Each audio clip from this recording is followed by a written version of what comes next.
Je ne pensais jamais vivre un divorce aussi rapide. Un mois. Un mois, c'est tout ce que ce mariage a duré. Mais ce mois-là, il m'a appris plus que des années tout entières. Je me suis marié avec une sœur qu'on m'avait présentée comme religieuse. Elle portait le khimar, la abaya. Sa famille, dont son père était, selon l'apparence de la sunna, qamis, shashia, barbe.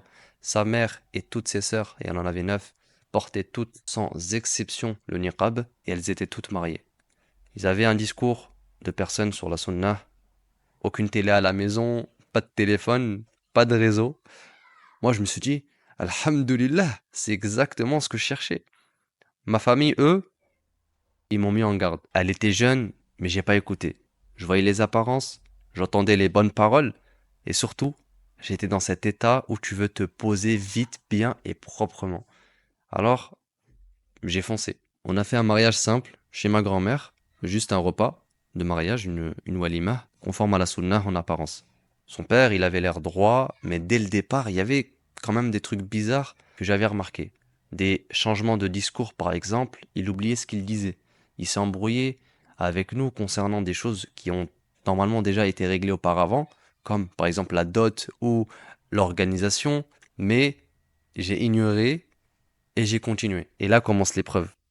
Le jour du mariage, je vois ma femme sortir. Peut-être que pour certains d'entre vous, ce sera pas choquant. Mais en tant que personne qui prétend suivre la sunna, comme je prétends le faire, bien que je ne suis personne, ça c'est choquant. Elle est sortie donc en niqab, alhamdoulilah, point positif, mais avec des faux ongles, avec des faux cils, avec du vernis sur les pieds, pieds nus, et pas une seule prière de la journée, elle avait prié.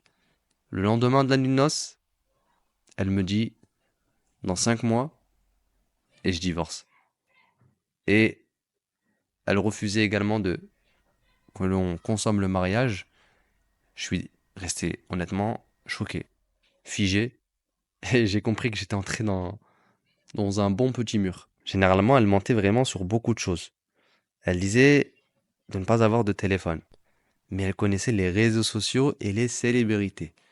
Elle regardait des séries en cachette, elle me parlait mal, elle refusait que je l'appelle mon épouse ou ma femme, et sa famille, elle était intrusive comme jamais, hostile et aveuglée par son discours. J'avais aucune place, aucune écoute. Mais j'ai quand même patienté. Je l'ai conseillé, j'ai essayé de garder mon calme. Puis, vu que ça ne s'arrangeait pas, j'ai commencé à la boycotter et à faire lit à part. Et tout mon entourage voyait que la situation, elle était invivable. Mais personne ne savait quoi faire. C'était vraiment, à ce moment-là, un chaos, littéralement. Et puis un jour, elle a dépassé toutes les limites.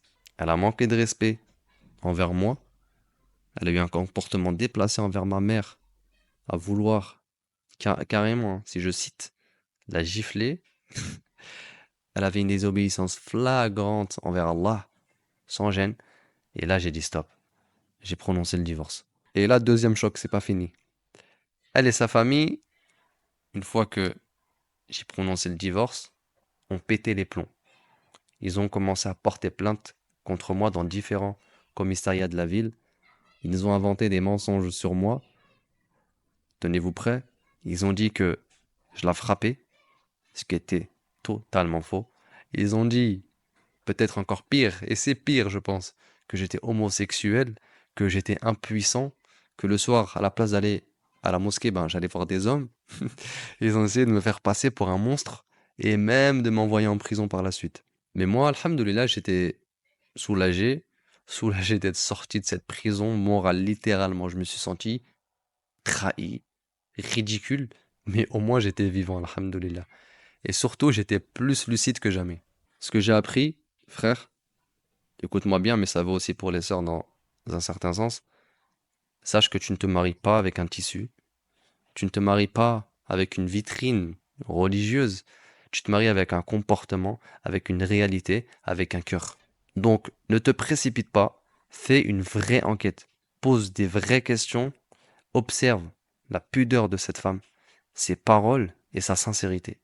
Ne te laisse pas aveugler par le beau décor que tu vois, parce que certains ils sont capables de réciter des hadiths et de te poignarder dans ton sommeil. Aujourd'hui, je suis clairement plus fort qu'avant, clairement plus vigilant et surtout plus proche d'Allah, subhanahu wa ta'ala. Parce que cette épreuve, c'est Allah qui me l'a envoyée pour me purifier. Parce que, comme Allah il nous dit, tout malheur qui nous atteint est dû à ce que nos mains ont acquise. Donc tout ce qu'on fait, tout ce qui nous arrive comme épreuve dans la vie d'ici-bas, généralement c'est à cause de tous les péchés qu'on a pu commettre. Toutes les fois où on a désobéi à Allah subhanahu wa ta'ala. Et tout ça, Allah il me l'a envoyé pour me faire comprendre que les apparences, wallahi, elles ne veulent rien dire. Rien du tout. Si tu veux te marier, donc, fais-le avec lucidité. Prends ton temps. Ne joue pas ta vie pour une illusion. Et si tu es déjà dans une épreuve comme la mienne, Akhi, sache que tu n'es pas seul, alhamdoulilah. Et qu'il y a une lumière après la douleur, tout le temps, tout le temps. C'est tout pour ce témoignage rapide. Peut-être que vous auriez préféré que j'entre plus dans les détails, mais je serais allé plutôt beaucoup trop loin. En tout cas, voilà, qu'Allah nous accorde à tous des foyers fondés sur la sincérité, la pudeur et la piété réelle, et qui nous protège évidemment de ceux qui trompent avec la langue, mais qui détruisent avec les actes. D'ailleurs, si tu connais un frère qui veut se marier, envoie-lui cette vidéo. Et dis-moi en commentaire si toi aussi, tu as déjà vécu un mariage ou un divorce difficile, qu'on parle vrai, qu'on se protège les uns les autres, qu'on arrête de faire semblant.